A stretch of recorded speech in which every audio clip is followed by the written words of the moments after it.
At each reset date, the coupon for the next period is set using the market reference rate from the previous reset adjusted for the quoted margin. The required margin is also called the discount margin, and the discount margin is the yield spread over or under the market reference rate that allows the floating rate note to be valued at par on the reset date.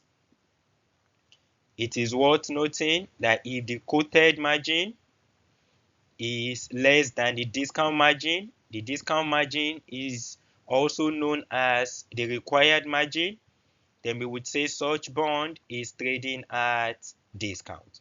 This is very logical. Mere looking at this formula, if this is on the low side while the discount margin is on the high side, it is logical that the price of the bond would be relatively low.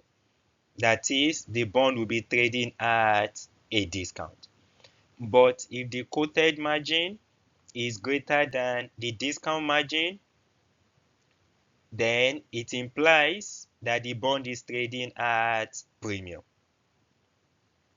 And this is also very logical because that implies that this quoted margin is on the high side while the discount margin is relatively low. So if that is the case, the price of the note will be relatively high.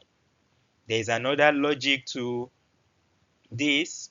We agreed at some other part of the curriculum that if the YTM, which is also known as the market interest rate, if it is greater than the coupon rate, we would say the bond is trading at discount because this is the reference. If the coupon rate is greater than the YTM, we would say the bond is trading at premium. So what we have here is similar to YTM, and what we have here is similar to the coupon rate. If the quoted margin is lower than the required margin, then the note pays a deficient rate. In this case, the investor receives less than the market demands, and that implies that the floating rate note will trade at a discount.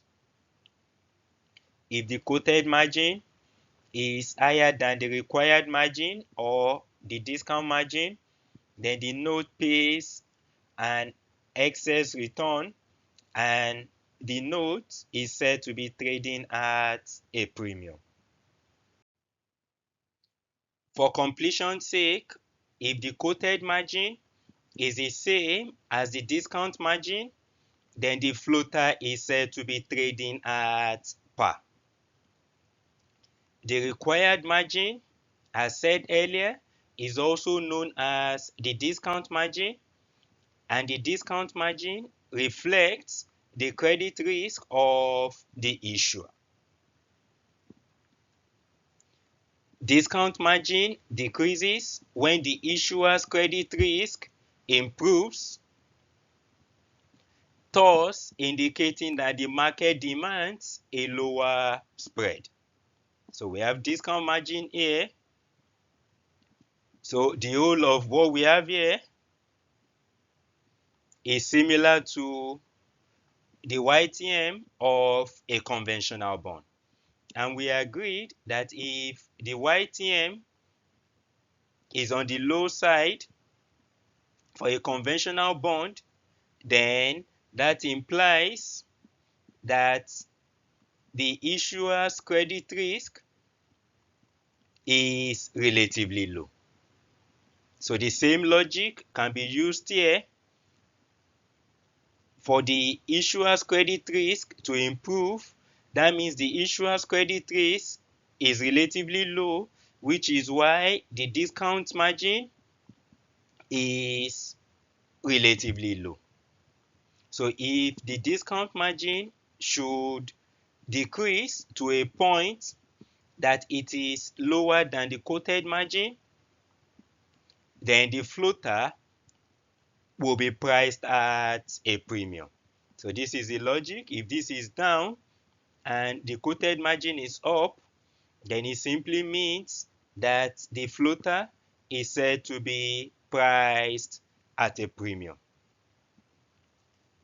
Discount margin increases when the issuer's credit quality declines. So if the discount margin increases to the point where it exceeds the quoted margin, so it should increase to the point where it exceeds the quoted margin, then the floater will be priced at a discount.